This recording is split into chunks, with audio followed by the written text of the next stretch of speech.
नमस्कार, आप देख रहे हल्ला बोल। आपके साथ मैं हूं अंजना ओम कश्यप और आज सीधे अरब सागर के तट के किनारे से आप जय सोमनाथ, जी हां, सोमेश्वर देव के जो 12 ज्योतिर्लिंग भारत में, उनमें से सबसे पहला माने जाने वाला ज्योतिर्लिंग सोमनाथ ज्योतिर्लिंग के मंदिर के सामने से आप ये विशेष पेशकश आज देख रहे हैं। अरब सागर की लहरें हम आपको लाइव दिखा रहे हैं। लहरें ये विशाल, लहरें ये अनंत काल से चलती हुई, लेकिन राजनीति में सबका ये दावा है, जैसा कि जेपी नड्डा को भी आपने सुना हेडलाइंस में, सबका ये दावा है कि उनके नाम की लहर चल रही है। जेपी नड्डा ये दावा करते हैं कि बीजेपी की लहर चल रही है। कांग्रेस पार्टी से लेकर आम आदमी पार्टी, सबका ये मानना है कि उन्हीं की लहर चल रही है, उन्हीं की सरकार बनेगी। लेकिन कुल मिलाकर बड़ी तस्वीर अब यही सामने आ रही है कि वाक युद्ध जो इन नेताओं के बीच में चल रहे हैं वो तमाम सीमाओं को लांघ रहे हैं। हेमंत बिस्वा शर्मा एक वक्त पर कांग्रेस पार्टी के नेता थे, अब वो बीजेपी के कद्दावर नेता हैं। उन्होंने कहा कि राहुल गांधी का ये नया लुक जो भारत जोड़ो वाला है उसमें कुछ खराबी नहीं है, लेकिन वो लुक अपना बनाते तो सरदार वल्लभ भाई पटेल की तरह बनाते, जवाहरलाल नेहरू की बनाते, या फिर उससे भी अच्छा महात्मा गांधी का लुक बनाते। उनका लुक अब सद्दाम हुसैन की तरह दिखता है। इसी पर अलका लांबा ने कहा है कि अच्छा हुआ पिद्दी पर ज्यादा भरोसा किया राहुल गांधी ने। बहरहाल ये चुनावी युद्ध जो इस वक्त चल रहा है उसमें श्रद्धा हत्याकांड से लेकर तमाम अन्य मुद्दों की भी एंट्री हो रही है। पाकिस्तान भी आ चुका है। इससे पहले कि हम चर्चा की शुरुआत करें, सुधांशु त्रिवेदी, राष्ट्रीय प्रवक्ता, सांसद, भारतीय जनता पार्टी के हमारे साथ जुड़ रहे हैं। आचार्य प्रमोद कृष्णम आज कांग्रेस पार्टी का पक्ष रखेंगे। अन्य मेहमान भी हमारे साथ जुड़ेंगे, लेकिन पहले ये रिपोर्ट। अभी अभी मैं देखा उनका चेहरा भी चेंज हो गया है। मैं थोड़ा दिन पहले टीवी का इंटरव्यू में बोला हूं कि ठीक है, चेहरा अगर थोड़ा चेंज हुआ है कोई बुरी नहीं है।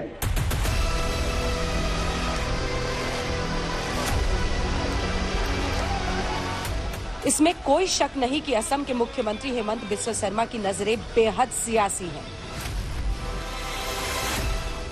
गुजरात में धुआंधार चुनाव प्रचार करते हुए उन्होंने अपनी उन सियासी नजरों को राहुल गांधी के बदले लुक पर टिकाया और उस लुक के बहाने सद्दाम हुसैन की एंट्री करा दी।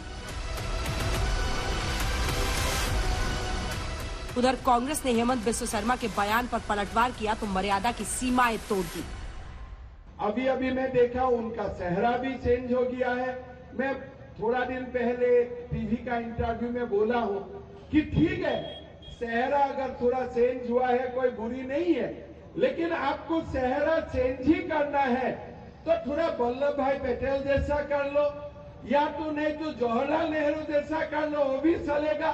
गांधी जी जैसा होने से तो और अच्छा है, लेकिन आपका चेहरा सद्दाम हुसैन जैसा क्यों होते जा रहा है? इसका जिक्र अभी तक हेमंत बिस्वा करते रहे। एक वाक्य वो बताते थे जब कांग्रेस छोड़कर गए कि वो श्री राहुल गांधी जी को जब मिलने गए तो श्री राहुल गांधी जी हेमंत बिस्वा से अधिक महत्व अपने वफादार कुत्ते को दे रहे थे, उसे बिस्किट खिला रहे थे। मुझे लगता है वो बिल्कुल सही कर रहे थे कि उन्होंने आपको समय देने की बजाय अपने एक वफादार कुत्ते को महत्व दिया। हेमंत बिस्वा शर्मा पहले कांग्रेस में थे। कांग्रेस छोड़ने की कहानी वो खुद कई बार सुना चुके हैं। अब वो बीजेपी के कद्दावर नेताओं में शामिल हैं, लेकिन राहुल गांधी को लेकर उनकी तलखी कम नहीं हुई। अब राहुल के लुक पर उनके बयान ने कांग्रेस को आग बबूला कर दिया है। चरण चुम्बन अपने नेताओं का करने के लिए वो भाषा की मर्यादा भी भूल गए। यही काम ये जब आसाम में गोगोई साहब मुख्यमंत्री थे तो उनके साथ भी करते थे। मसला ध्रुवीकरण की कोशिश का है। शायद इसीलिए गुजरात चुनाव में हेमंत बिस्वा शर्मा ने सद्दाम हुसैन की एंट्री कराई तो केंद्रीय मंत्री कैलाश चौधरी ने पाकिस्तान राग अलापा। अंबाजी शक्तिपीठ में कार्यकर्ताओं को संबोधित करते हुए केंद्रीय मंत्री ने कहा कि पाकिस्तान चाहता है कि गुजरात में कांग्रेस की सरकार बने। हमारा पड़ोसी देश भी देख रहा है, ध्यान रखना मेरे भाई। पाकिस्तान किसी भी सूरत में नहीं चाहता कि गुजरात में भाजपा की सरकार बने, वो चाहता कि यहाँ पर कांग्रेस की सरकार बने। अब आप बताइए कि यहाँ पर भाजपा की सरकार बननी चाहिए कि कांग्रेस की सरकार बननी चाहिए? पाकिस्तान को खुश होना चाहिए कि या अपने को खुश होना चाहिए? बात सद्दाम हुसैन और पाकिस्तान पर खत्म नहीं होती। चुनावी रैलियों में बीजेपी गुजरात के लोगों को ये भी बता रही है कि श्रद्धा की हत्या आफ्ताब ने की। लाभ जिहाद का खिलाफ बहुत बड़ा कानून देश में बनना चाहिए। तो ये आफ्ताब श्रद्धा का जो कांड हुआ, इस कांड से ये दोबारा प्रूव हुआ है कि देश को लाभ जिहाद का खिलाफ बहुत कड़ा कानून का जरूरत है। पर आपको क्यों लगता है ये तो एक क्राइम का केस है, ये कम्युनल केस कैसे हो गया? आपका डिस्ट्रिक्ट में क्राइम है, मेरा डिस्ट्रिक्ट में लाभ जिहाद है। घटना दुर्घटना है, ये तो नाम दे दिए गए हैं, जुमले कर दिए गए हैं, आप इसको किसी रूप में ले लीजिए। ये तो कोई नई बात नहीं, सदियों से इंटरकास्ट इंटर धर्म के नाम पे जो शादी होती है कोई नई बात तो नहीं है, पर जब आपने टारगेट बना दिया एक कौम को, एक धर्म को, उसके आधार पे आपकी राजनीति चल रही है। एक तरफ 27 साल से सत्ता पर काबिज बीजेपी गुजरात के विकास का दावा कर रही है, तो दूसरी ओर सद्दाम हुसैन, पाकिस्तान और श्रद्धा हत्याकांड जैसे मुद्दे भी उठा रही है। चुनावी मजबूरियां और सियासत शायद इसी का नाम है। आज तक ब्यूरो। आइए चर्चा की शुरुआत करते हैं। सुधांशु त्रिवेदी जी, आप ही से पहला सवाल है कि आखिर ये सब बोलने की जरूरत क्यों आन पड़ी है? मतलब राहुल गांधी का लुक अब सद्दाम हुसैन जैसा हो गया, आपके कद्दावर नेता मुख्यमंत्री इस तरह की बातें कर रहे हैं, आखिर मकसद क्या है? क्या विकास पर अब भरोसा नहीं रहा है कि इस तरह के आरोप और इस तरह की बयानबाजी की जरूरत हो गई है, जिसके लिए आपने कुछ खास लोगों को आमंत्रित कर लिया है गुजरात में? सुधांशु जी। देखिए, ऐसा है, हेमंता जी ने जो पूरी बात कही उसमें तो उन्होंने कहा कि हम लोग अगर कभी इसमें सुभाष चंद्र बोस जी का गेटअप ले लेते, गांधी जी का गेटअप ले लेते, लास्ट में उन्होंने कहा कहीं बेहतर होता कि नेहरू जी का गेटअप ले लेते, कम से कम वो फ्रीडम फाइटर थे। अब इसमें तो नेहरू जी की तारीफ कर दी उन्होंने, इसमें कांग्रेस को कौन सी समस्या नजर आने लगी, ये अपने आप में एक विचार करने का विषय है। और दूसरी बात मैं कहता हूं, अगर कोई बात व्यंग में, कटाक्ष में कही गई तो उसे अगर आप लाइटली लेंगे तो अलग बात है, और अगर आप उसको गंभीरता से लेने का प्रयास करेंगे तो मैं फिर एक गंभीर प्रश्न भी पूछता हूं, कांग्रेस की नजर में सद्दाम हुसैन अच्छा आदमी है कि बुरा आदमी है? उन्हें किस बात में बुरा लगा? वो क्या कहना चाहते हैं? अगर वो कहना चाहते हैं कि सद्दाम हुसैन इतना खराब व्यक्ति है कि उससे तुलना होने पे उनको आहत हो जाते हैं, तो एक कांग्रेस के नेता का बयान बताएं जो सद्दाम हुसैन के खिलाफ कभी रहा हो, तो हम ये मानने को तैयार हैं। अन्यथा ये समझ में नहीं आता है कि नेहरू जी की तारीफ, गांधी जी की तारीफ और सद्दाम हुसैन के खिलाफ कोई बयान नहीं किसी का, उसके बावजूद आपको लगता है कि बुरा लग गया। तो ये पॉइंट जरा स्पष्ट कर दें कि इसको हल्के में लेना चाहते हैं या गंभीरता से? हल्के में लेना चाहते हैं तो हम वैसे बहस करने को तैयार हैं, गंभीरता से तो मैं गंभीरता से बहस करने को तैयार हूं, इस मामले को गंभीर मानते हुए। ठीक है, अब्दुल मनन हमारे साथ जुड़ गए हैं, ये प्रवक्ता हैं AIMIM के। साहब, आखिर ये सब की एंट्री, अब ये पाकिस्तान की भी एंट्री हो गई है, श्रद्धा हत्याकांड के जरिए लव जिहाद का भी जिक्र हो गया है, किस तरह से देख रहे हैं आप? और ध्रुवीकरण में तो यही आरोप लगता है ना कि बीजेपी की आप टीम भी। ऐसा है कि जब पार्टियों के पास मुद्दों का काल होता है और जब कोई मुद्दा नहीं होता है तो लोग हल्की बातें ले आते हैं। जैसे हेमंत बिस्वा शर्मा खुद हल्के आदमी हैं, तो उन्होंने दाढ़ी का कंपैरिजन करना शुरू कर दिया कि सद्दाम हुसैन की दाढ़ी और राहुल गांधी की दाढ़ी की तुलना कर रहे हो। अरे भाई, मुद्दों पर बात करो ना, इशू पर बात करो ना। और इन लोगों के पास चूंकि मुद्दे की कमी है, भाजपा इस वक्त चुनाव हार रही है, भाजपा की हालत खराब है, इसलिए ये किसी तरह से चाहते हैं कि इस चुनाव को दाढ़ी पर, टोपी पर, श्रद्धा पर, इस पे उस पे ले आ जाए। श्रद्धा और उसका मामला जहां तक पूछा, वो एक क्रिमिनल हिस्ट्री है। दो लोगों का ने लिव इन में रहते थे, रिलेशन में रहते थे, दोनों से ताल्लुकात खराब हुए, एक ने अपराध किया और दूसरे के और जघन्य अपराध किया, तो उसको सजा मिलनी चाहिए। फिर उसको ये भाजपा के लोग हिंदू और मुसलमान एंगल से क्यों देख रहे हैं? और इस एंगल से अगर ये देख रहे हैं तो ये साहब, इसके क्या नाम है, बिल्किस बानो के केस में इनकी जबान क्यों बंद हो जाती, इनके ताला क्यों लग जाता? सुधांशु जी बैठे हुए हैं, बड़ी मॉरल ग्राउंड पे बातें करते रहते हैं, इनका मॉरल कहाँ चला गया जब 11 बलात्कारियों को इन्होंने छोड़ दिया जो सुप्रीम कोर्ट से सजा पाए हुए थे, और उसमें इन्होंने अपने 2 विधायकों को बना रखा था जूरी में। तो सवाल इस बात का पैदा होता है कि मुद्दों पर तो ना तो कांग्रेस बात कर रही है और ना बीजेपी बात कर रही है। ये हल्के इशू ला रहे हैं, हल्के मुद्दे ला रहे हैं, दाढ़ी का कंपैरिजन कर रहे हैं। अरे भाई, कभी आप दाढ़ी का कंपैरिजन या तो डार्विन से कर देते, विनोबा भावे से कर देते, कहीं से करो। दाढ़ी और टोपी से क्या मतलब आपका? तो आपके अंदर जब मुद्दों का अकाल होता ठीक है, दाढ़ी का मतलब सद्दाम हुसैन कैसे हो गया सुधांशु जी? ठीक है, जवाब ले रही हूँ आपकी बात का। दाढ़ी का मतलब सद्दाम हुसैन क्यों हो गया? अंजना जी, दोनों बातों का नहीं, मैं एक बात कहना चाहता हूं। देखिए, अब्दुल मन्नान जी भी शब्द तो बोले नहीं कि सद्दाम हुसैन खराब आदमी था। बोलिए तो एक बार कि इतना खराब और इतना निम्न स्तर का व्यक्ति था कि उसकी तुलना होने से दिल आहत हो गया। ये बोलने को तैयार नहीं है अंजना जी। मतलब मजे की बात यह है कि खराब बोलने को तैयार नहीं, मगर तुलना में बहुत खराब नजर आ रहा है। यह अपने आप में विचित्र तर्क है। दूसरा, मैं ये कहना चाहता हूं, जो श्रद्धा का विषय है, यदि वो श्रद्धा मर्डर केस जो होता वो केवल एक सामान्य घटना होती, ठीक है। अब्दुल मन्नान साहब, शायद आपने ध्यान नहीं दिया, सोशल मीडिया का अकाउंट जो आफ्ताब का एक्टिव था, श्रद्धा की मौत के बाद आफ्ताब की वाहवाही करते हुए कैसे कैसे घटिया कमेंट किए गए हैं और वो किस आधार पे किए गए हैं, इसको आप देखते तो आपकी आंखें खुल जाती। तब आपको समझ में आता कि वो एक नॉर्मल क्राइम नहीं है, उसके पीछे एक मानसिकता नजर आ रही है और इसके आधार पे चीजें हुई और ये बातें पब्लिक डोमेन में है। दूसरी बात आपने कही, गंभीर बात और हल्की बात कहने की बात, तो मैं कहना चाहता हूं सबसे गंभीर बात तो मजलिस इत्तेहादुल मुसलमीन ही करती है। उत्तर से दक्षिण तक जहां जाते हैं बहुत हल्की बात करते हैं। क्यों? आग लगाते हैं, गैस छोड़ते हैं हमेशा, क्योंकि गंभीर बात तो जमीनी बात तो करनी नहीं होती है। जहां जाना वहां जमीन पे आग लगा देनी होती है, वह कार्य करते रहते हैं। इसलिए आप लोग जब मुद्दे की बात कहते हैं तो भाई मान लीजिए आपको लगा हेमंता विश्व शर्मा ने ऐसा बोला तो कांग्रेस को जवाब देना चाहिए था। हम मुद्दे की बात करते हैं तो कांग्रेस वफादार कुत्ते पे आ गई। अब आप ये बताइए, इसमें हम मुद्दा उठा रहे हैं या वो? बल्कि कांग्रेस को कहना चाहिए था हेमंता विश्व शर्मा ने नेहरू जी की तारीफ कर दी, वो भी नहीं बोला, या फिर उसको इग्नोर करके मुद्दे की बात करनी चाहिए थी।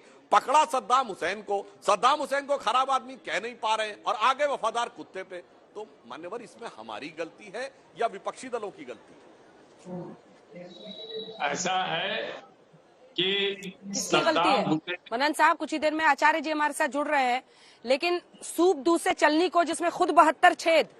अब सर, AIMIM अगर सुलगाने वाले मुद्दों पर दूसरी पार्टी को लेक्चर दे तो कौन सुनेगा? बोलेगा देखिए तो कि आपके बयानों की लिस्ट में क्या क्या आता है। और अब तो वैसे साहब खुद ही कहते हैं कि लोग मुझे भड़काऊ भाईजान कहते हैं। अरे भाई, भड़काऊ भाईजान कहते हैं तो उन्होंने कह दिया कि कहते हैं। तो कल इस पे हमारी आपकी बात हो गई थी, आप नाराज हो गई कि जैसे आपको गोदी मीडिया कहा जाता है वैसे हमको कह दिया गया। चलिए, ये सब लोग बातें हैं, बातों का क्या, कोई किसी को कुछ कहता, कोई किसी को कुछ कहता, लेकिन सवाल ये पैदा होता है कि ये जो ऐसे वाले शब्द आप इस्तेमाल कर रहे हैं ना मीडिया के लिए, वो सोच समझकर कीजिए, क्योंकि आप लोग जब देश के चौथे स्तंभ पर हमला करते हैं और ऐसे शब्दों का नॉर्मलाइजेशन करते हैं तो इस बात का ख्याल रखिए कि आप बहुत डिससर्विस कर रहे हैं लोकतंत्र को। और इस तरह के शब्दों पर आप लोग पब्लिक लाइफ में हैं, आप पर अगर कोई सवाल करता है तो आप लोगों को ये आदत हो गई है मीडिया पर उल्टा हमला करने की। अब निजेश अवस्थी जी, आज बड़ा सवाल ये है, आचार्य प्रमोद कृष्ण भी कुछ ही देर में हमारे साथ जुड़ रहे हैं, आज बड़ा सवाल ये है कि ऐसे शब्दों की जरूरत नहीं पड़ेगी ना। आपको सद्दाम हुसैन को, पाकिस्तान को, श्रद्धा हत्याकांड, लव जिहाद नहीं लाना पड़ेगा ना, अगर विकास पर भरोसा हो तो। लेकिन इन शब्दों को लाना पड़ता है क्योंकि आपको आरोप यही लगता है ना कि आपको अपने जो वोट बैंक है उसको कंसोलिडेट करना है, आपको अपनी हिंदुत्ववादी राजनीति पर और तटस्थ होकर चलना है, इसीलिए इस तरह के शब्दों का इस्तेमाल। ये देखिए, सोमनाथ मंदिर का भव्य नजारा एक बार हम आपको दिखा रहे हैं और इसी के साथ अब निजेश जी मेरे सवाल का जवाब दीजिए। जी, पाकिस्तान की एंट्री तो भारत की राजनीति में उसी दिन हो गई थी जब भारत का एक पूर्व मंत्री मणिशंकर अय्यर पाकिस्तान जाकर के वहां के मीडिया कर्मियों से कहते हैं, वहां के लोगों से कहते हैं कि भैया हम तो इस आदमी को नहीं हटा सकते, आप हमारी मदद कीजिए, लोकतांत्रिक तरीके से चुने हुए नरेंद्र मोदी को हटाने में हमारी मदद कीजिए। और पाकिस्तान की एंट्री तो उस दिन हो गई थी जिस दिन इमरान खान ने राहुल गांधी के वक्तव्यों को UN में पढ़ा था। पाकिस्तान की एंट्री तो उस दिन हो गई थी जिस दिन भारत की सेना से सर्जिकल स्ट्राइक और एयर स्ट्राइक पर सबूत मांगे गए थे। भारत की राजनीति में पाकिस्तान की एंट्री तो उस दिन हो गई थी जब पंजाब प्रदेश कांग्रेस के अध्यक्ष और राहुल गांधी और गांधी परिवार के बड़े करीबी सिद्धू साहब ने कहा था जीवे जीवे मेरा यार इमरान। तो पाकिस्तान की एंट्री कोई नई नहीं है अंजना जी। जो लोग कहते हैं उनसे पूछिए कि पाकिस्तान जाकर के पाकिस्तान के गुण गाना, पाकिस्तान की हाँ में हाँ मिलाना, ऐसे वक्तव्य देना जो UN में जाकर के आधार बने, ये उनसे पूछा जाना चाहिए, पहली बात। दूसरी बात, जहां तक कंसोलिडेशन की बात है तो ये तो आप चंदन ठाकुर से पूछिए, जो उन्होंने कहा कि मुस्लिमों की पार्टी है, मुसलमानों को सिर्फ कांग्रेस बचा सकती है और कांग्रेस को बचाने के लिए मुसलमानों को आगे आना चाहिए। ये तो चंदन ठाकुर ने कहा। तो आप बताइए इसमें कि जब सारे पूरे प्रचार में जहां बार बार नर्मदा डैम की बात हो रही है, गुजरात के विकास की बात हो रही है, गुजरात की जीडीपी की बात हो रही है, गुजरात के मैं आम आदमी की बात कर रहा हूँ, मैं मुसलमान की बात नहीं कर रहा हूँ कि मुस्लिम की वहां पर क्या पर कैपिटा इनकम क्या है बाकी देश की तुलना में। तो आप बताइए कि इस कंसोलिडेशन कहाँ से हो रहा है? कंसोलिडेशन तो उस तरफ से हो रहा है। अगर जवाब में इधर से कुछ आता है तो बात अलग है। बाकी अलबत्ता ये कहा जा सकता है, बीजेपी वाले कह सकते हैं, जैसे दिग्विजय सिंह, मणिशंकर अय्यर, शिवराज पाटिल, सलमान खुर्शीद, इनका अपना व्यक्तिगत बयान था, तो ये भी कहा जा सकता है इन सब ने गालियां दी हैं, नीच किस्म का आदमी, नाली का कीड़ा, पता नहीं क्या क्या कहा है वो यहाँ पर, वो बार बार मीडिया में आता भी रहा है। तो कंसोलिडेशन तो कहाँ से हो रहा है अंजना जी, ये बात सोचनी चाहिए। ठीक है, चलिए, कंसोलिडेशन कहां से हो रहा है वोट बैंक का, इस पर आचार्य प्रबोध कृष्णम जी आपसे अब सवाल पूछती हूँ। आप देखिए, हेमंत बिस्वा शर्मा, ऐसे कितने सारे बयान प्रधानमंत्री के इर्द गिर्द, बीजेपी यही कह रही है कि पीएम के इर्द गिर्द अनेकों ऐसे बयान लोग देते हैं और फिर जब कांग्रेस पार्टी से पूछा जाता है वो उससे किनारा कर लेते हैं, वो कहते हैं उनका निजी बयान है, आप उनसे पूछो, हमने नहीं कहा है। वैसे ही हेमंत बिस्वा शर्मा ने कह दिया।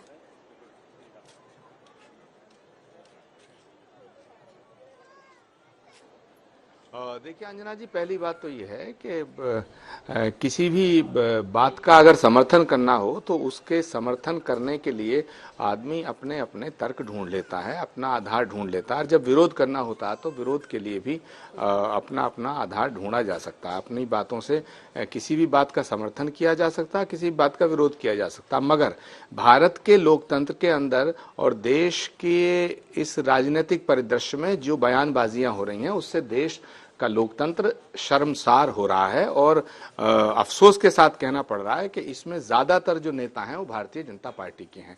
मैं कांग्रेस के किसी भी नेता के उस बयान का कतई समर्थन करने को तैयार नहीं हूं जिसमें भारत के प्रधानमंत्री नरेंद्र मोदी जी के लिए अब शब्दों का प्रयोग किया जाता रहा है या किया गया हो। मैं उसका खंडन करता हूं, मैं विरोध करता हूं। लेकिन जिस तरह आसाम के चीफ मिनिस्टर हमारे विश्व शर्मा ने जो बात की है वो बहुत ही गलत की है। उन्हें देखिए, भारत में भारत जोड़ो यात्रा का जब शुभारंभ हुआ तो आप सुधांशु जी बैठे हैं और आप बहुत ही वरिष्ठ पत्रकार हैं, आप सबकी नोटिस में है ये बात कि राहुल गांधी जी ने यात्रा शुरू करते वक्त ये बात कही थी कि ये पॉलिटिकल यात्रा नहीं है, नंबर 1। नंबर 2, इसके अंदर सभी जाति, धर्म, संप्रदाय और सभी लोगों को जोड़ने के लिए उन्होंने बात की थी। तीसरी बात यह है कि सभी राजनीतिक दलों और तमाम नॉन पॉलिटिकल ऑर्गेनाइजेशंस को इनवाइट किया गया था जो साथ चल रहे हैं।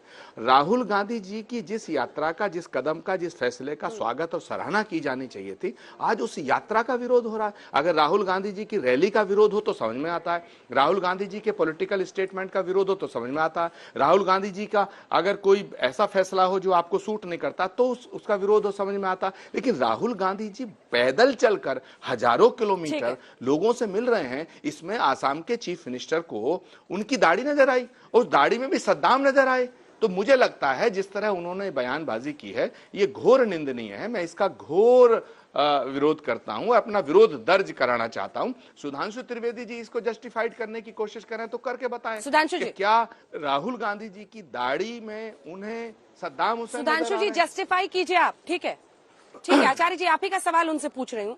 सुधांशु जी आप इसको जस्टिफाई कीजिए। एक तो वो कह रहे हैं कि इस बयान को आप कैसे जस्टिफाई कर सकते हैं, दूसरा वो कह रहे हैं कि ये नॉन पॉलिटिकल यात्रा है, भारत जोड़ो यात्रा नॉन पॉलिटिकल यात्रा है राहुल गांधी की, आपको इसकी प्रशंसा करनी चाहिए। उसमें आप नुक्स निकाल रहे हैं, राहुल गांधी पर हमला कर रहे हैं, राहुल गांधी की दाढ़ी पर हमला कर रहे हैं और दाढ़ी को सद्दाम हुसैन की दाढ़ी बता रहे हैं। जस्टिफाई करिए, वो कह रहे हैं इस बयान को। देखिए, मैं पहले ये जस्टिफाई वर्ड तो अलग है, मगर मैं इस विषय पे टिप्पणी करूंगा। मगर उससे पहले अंजना जी, आज आप जहां से खड़ी हैं वहां से मैं एक बात कहना चाहूंगा पोलराइजेशन के लिए।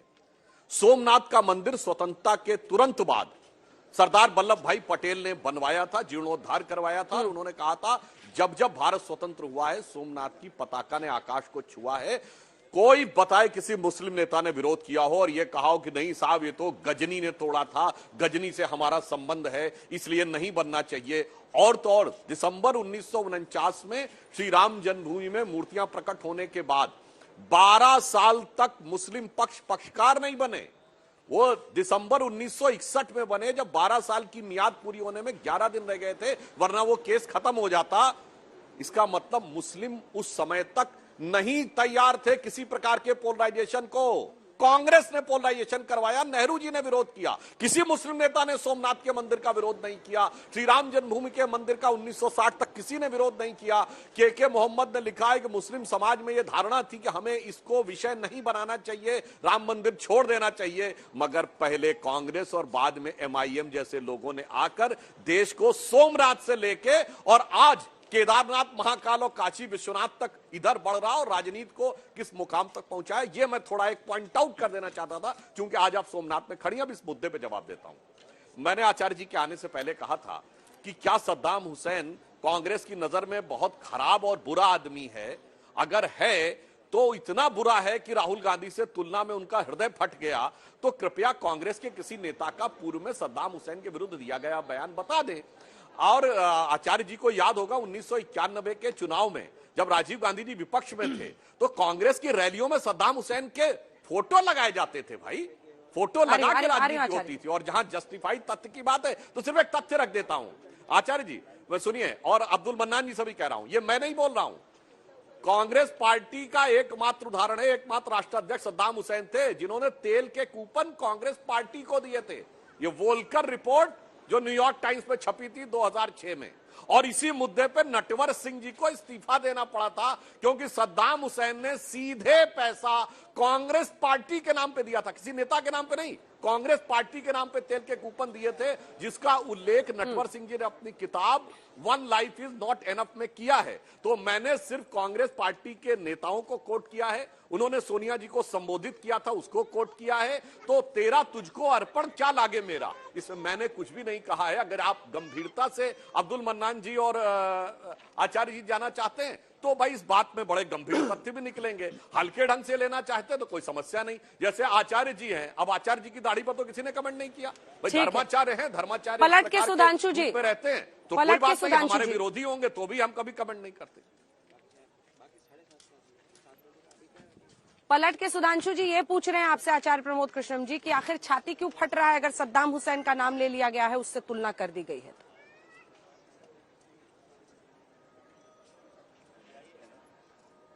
देखिए अंजना जी, पहली बात तो यह है कि सद्दाम हुसैन जब जिंदा थे तब उन्होंने क्या किया क्या नहीं किया वो एक अलग विषय हो जाता है। लेकिन अगर मैं ये कहना शुरू कर दूं कि PDP की नेता हैं महबूबा मुफ्ती, उनके फादर थे मुफ्ती मोहम्मद सईद, तो PDP वो पार्टी है जिसने आतंकवादियों को भी समर्थन किया, जिसने अलगाववादियों का हमेशा समर्थन किया, जिन्होंने हमेशा आतंकवादियों को शहीद किया। तो क्या बीजेपी का उनसे जो अलायंस था, तो मैं अगर बीजेपी की तुलना PDP से करना शुरू कर दूं तो ये कोई लॉजिक नहीं बनता है। दूसरी बात यह है कि राहुल गांधी की 2000 किलोमीटर से ज्यादा यात्रा चल चुकी है। राहुल गांधी के पाँव के छाले चीफ मिनिस्टर को नजर नहीं आए। हेमंत विश्व शर्मा को राहुल गांधी जी की लाखों लोगों से जो मिल रहे हैं, वो जिसमें ना जाति देखते हैं ना धर्म देखते हैं, हर धर्म के व्यक्ति से मिल रहे हैं। भारत जोड़ो यात्रा एक नॉन पॉलिटिकल मूवमेंट है, उसमें उनको राहुल गांधी जी के पाँव के छाले नजर नहीं आते, लोगों से मिलना नजर नहीं आता, राहुल गांधी की तपस्या नजर नहीं आती। और राहुल गांधी की दाढ़ी में उन्हें पाइथागोरस क्यों नहीं नजर आया? राहुल गांधी की दाढ़ी में उन्हें रविन्द्रनाथ टैगोर क्यों नहीं नजर आए? राहुल गांधी की दाढ़ी में उन्हें अब्राहम लिंकन क्यों नहीं नजर आए? राहुल गांधी की दाढ़ी में उन्हें महर्षि वाल्मीकि क्यों नहीं नजर आए? राहुल गांधी की दाढ़ी में उन्हें ऋषि मुनि महात्मा क्यों नहीं नजर आए? तुलसीदास जी ने रामायण में लिखा है, जाकी रही भावना जैसी, जाकी रही भावना जैसी, प्रभु मूरत देखी तिन तैसी। तो चीफ मिनिस्टर आसाम, मैं आज उनको यहाँ आपके टेलीविजन बैठ करके उनके बारे में कोई अपशब्द कहूं तो क्या ये शोभाजनक होगा? ये अशोभनीय होगा? प्रॉब्लम यात्रा से नहीं है, प्रॉब्लम किसी और से नहीं है, प्रॉब्लम है राहुल गांधी से।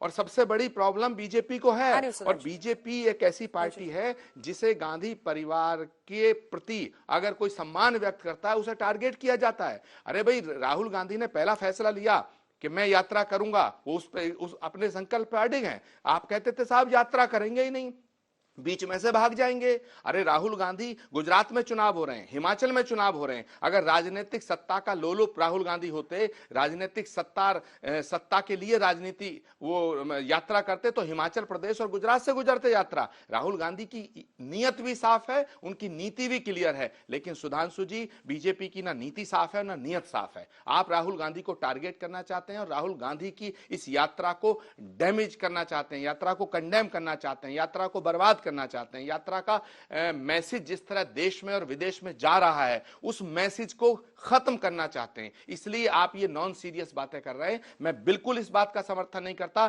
कि राजनीतिक माहौल के अंदर जिस तरह से बयानबाजी हो रही, मैं दोबारा कह रहा हूं, चाहे वो बीजेपी का नेता करे चाहे कांग्रेस का नेता है, मैं उसका समर्थन नहीं करता, लेकिन मुख्यमंत्री जी को अपने इस बयान के लिए माफी मांगनी चाहिए। और बीजेपी नेतृत्व से मुझे अपेक्षा है कि चीफ मिनिस्टर से पूछना चाहिए कि भाई आपने सुधांशु जी वो क्यों की। ठीक है, हाँ।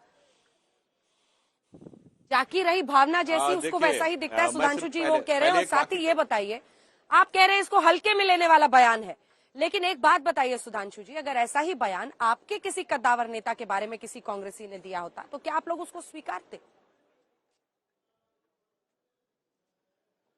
देखिए, पहले तो मैं ये कहूंगा सद्दाम हुसैन खराब है, ये साफ साफ एक सेकंड आपको टोक रही हूँ जरा, एक सेकंड सुधांशु जी एक सेकंड टोक रही हूँ, अपनी बात पूरी कीजिएगा। लेकिन अब देखिए मेरे पीछे ये भव्य नजारा सोमनाथ मंदिर का, क्योंकि मेरे जरिए ही आज जितने हमारे दर्शक हैं वो भी सोमनाथ मंदिर के दर्शन कर रहे हैं।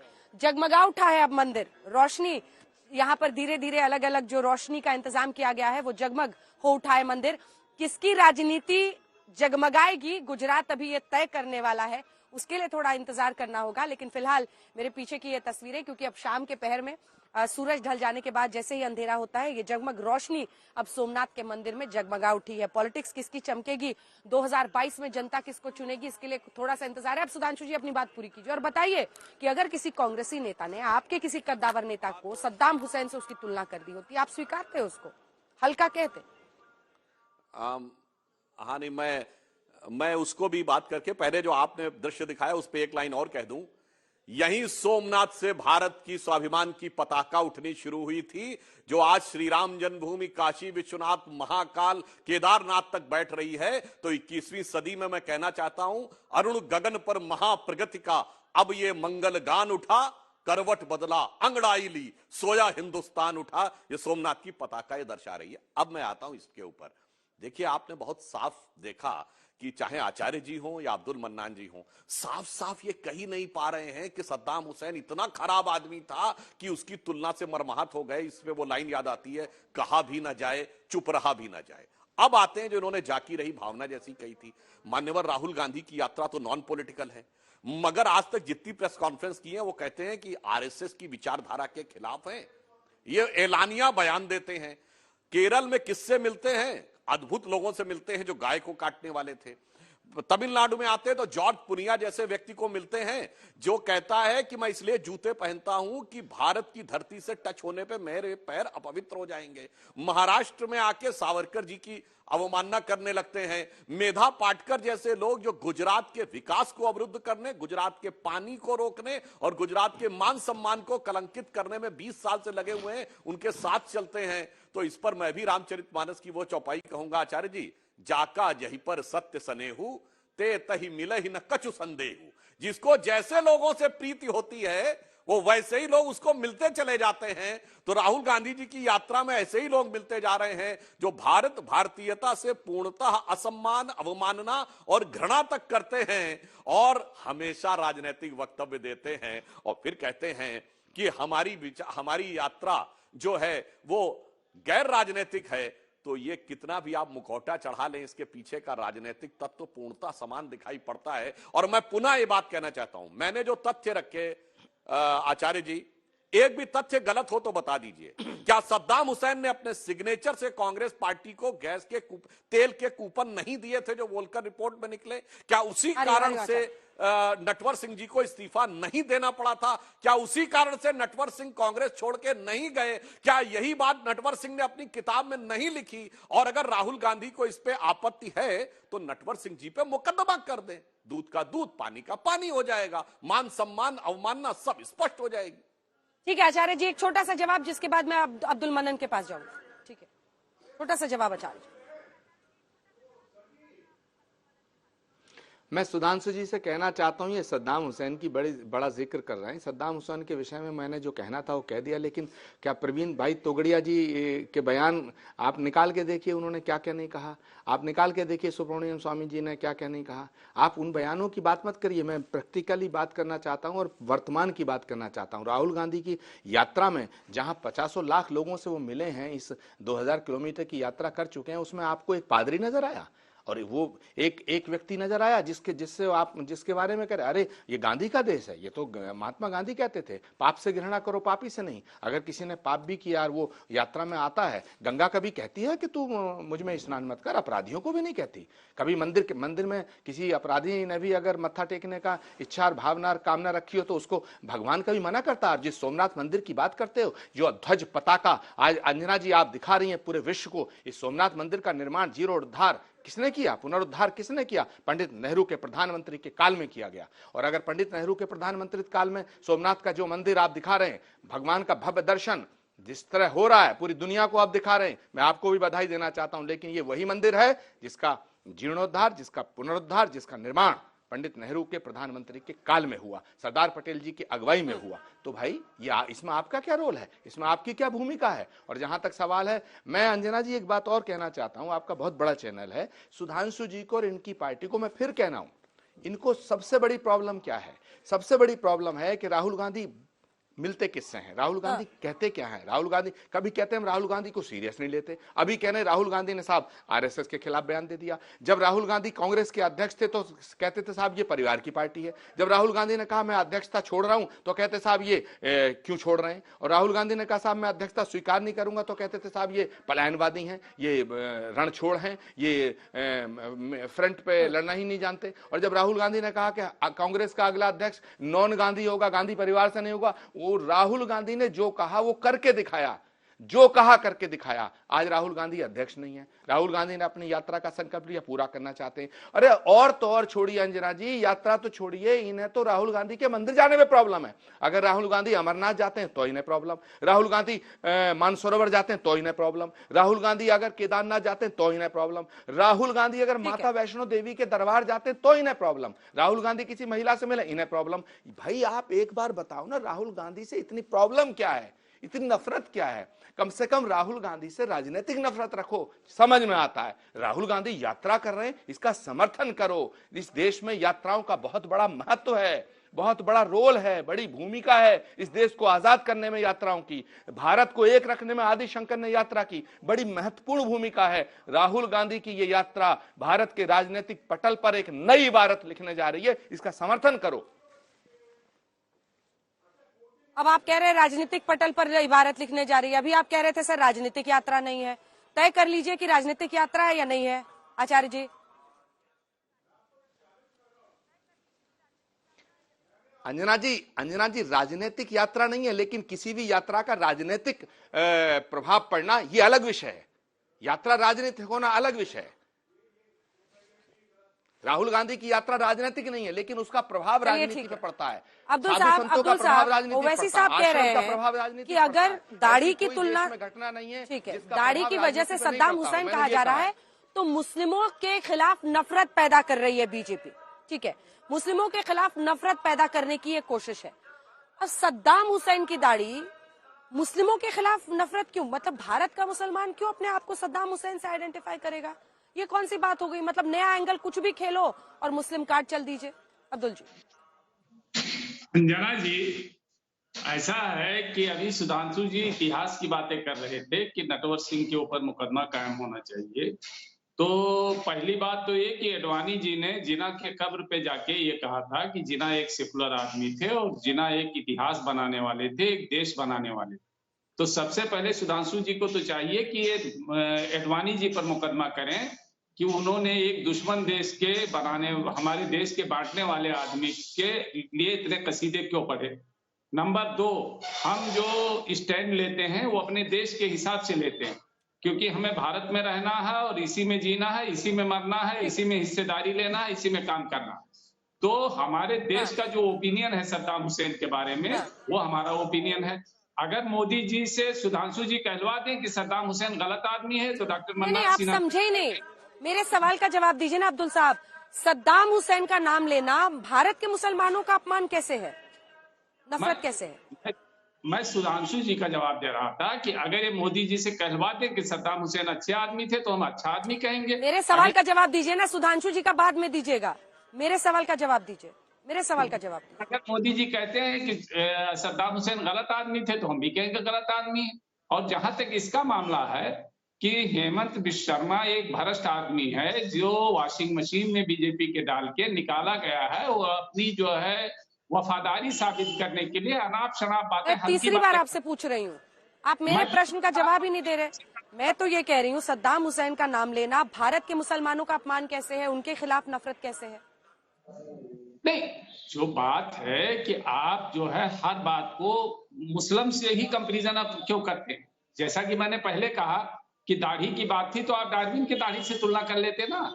आपको तुलना ही करना था रविन्द्रनाथ टैगोर की दाढ़ी से तुलना करते थे, और नहीं किसी समझ आता तो आचार्य प्रमोद कृष्णन जी के दाढ़ी से तुलना कर लेते। ठीक है, आप इसलिए तुलना उम्मीद कर है रहे आपका हो। सुझाव नोट कर लिया होगा बीजेपी ने। आपने 3 बार पूछने के बावजूद मेरे सवाल का आपके पास कोई जवाब ही नहीं है। अब मैं टाइम नहीं वेस्ट करूंगी। अब निजेश जी आपसे कमेंट ले रही हूं, लेकिन उससे पहले कन्हैया कुमार से हमारी सहयोगी सुप्रिया ने इसी मुद्दे पर सवाल किया है, वो जवाब जल्दी से आपको सुना देते हैं। हेमंत बिश्व शर्मा जी, उन्होंने कहा कि भाई राहुल गांधी की जो दाढ़ी है वो सद्दाम हुसैन जैसी लग रही है, मतलब सद्दाम हुसैन जैसे लग रहे हैं राहुल गांधी। इस तरह का उन्होंने जो है कुछ डिस्क्रिप्शन दिया है। उन्होंने राहुल गांधी जी का कंपैरिजन सद्दाम हुसैन के साथ किया है।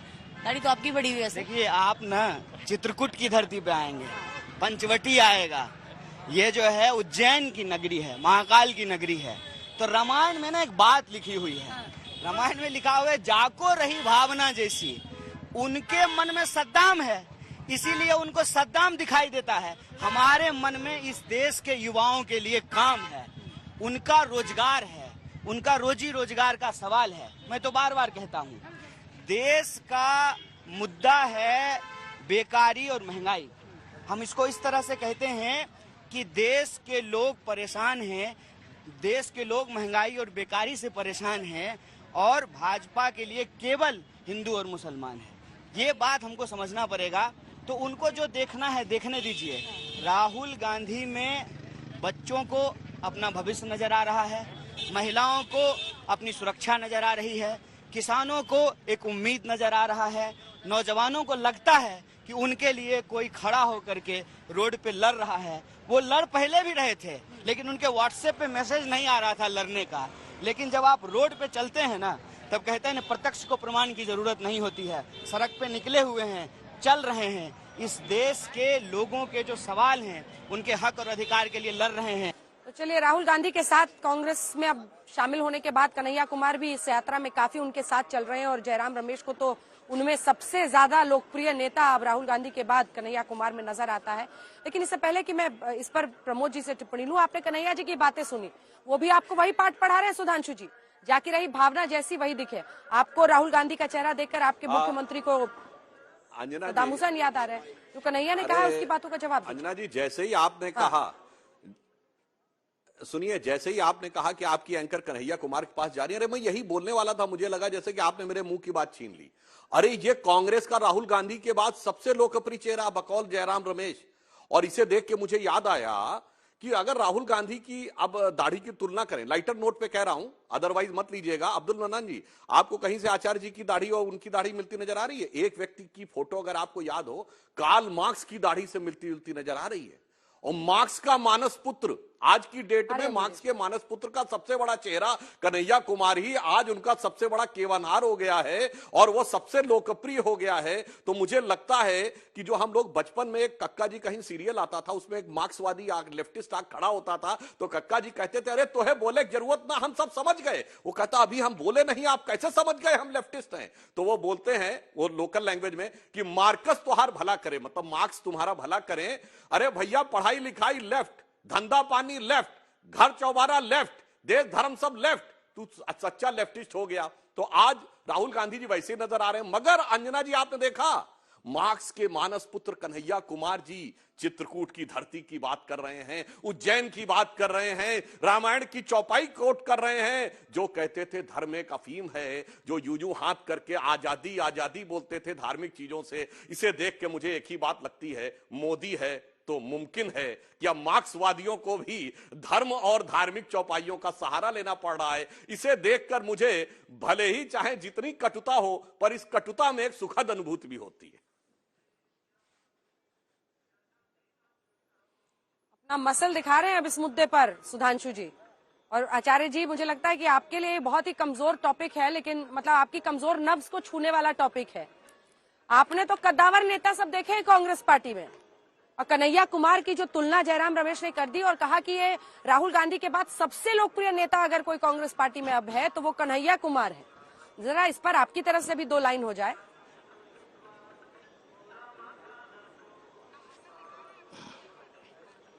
देखिए अंजना जी, कांग्रेस पार्टी का जहां तक सवाल है वो एक अलग विषय है। मैं इस बात से बिल्कुल पीछे नहीं हटना चाहता हूं, जो आपका सवाल है उसका जवाब भी देना चाहता हूं, लेकिन आज का विषय जो है, आज का विषय है जो आसाम के चीफ मिनिस्टर ने बोला, उस पर एक भी शब्द सुधांशु जी ने ये नहीं कहा, जबकि मुझे ये अपेक्षा थी कि सुधांशु त्रिवेदी जी ऐसा कन्हैया कुमार की जरूर आज कहेगा कि लोकप्रियता पर बोलने से आप बच रहे हैं आचार्य जी। बयान है उसका समर्थन नहीं किया जा सकता। अरे हेमंत बिस्वा शर्मा पर तो पूरे 40 मिनट देखिए सर, घड़ी के हिसाब से 40 मिनट हम लोगों ने चर्चा कर ली। कांग्रेस पार्टी कन्हैया पर भी दो लाइन बोल दीजिए। आप क्या सुनना चाहती हैं मुझसे? आप मुझसे क्या कहलवाना चाहती हैं? आप बताएं अंजना जी, मैं वही बोल दूंगा आज।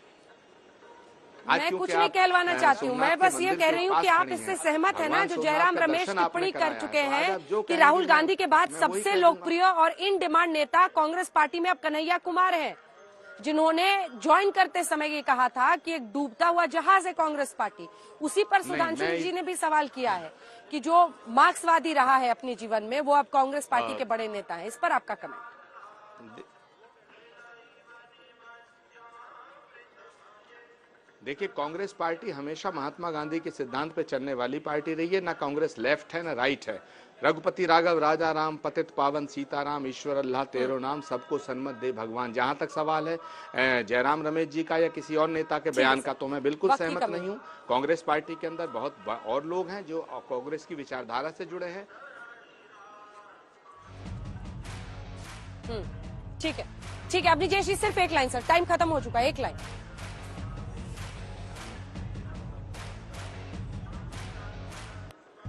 कट गया, आपकी आवाज नहीं आ रही है। इसी के साथ सोमनाथ से हल्ला बोल में आज इतना ही।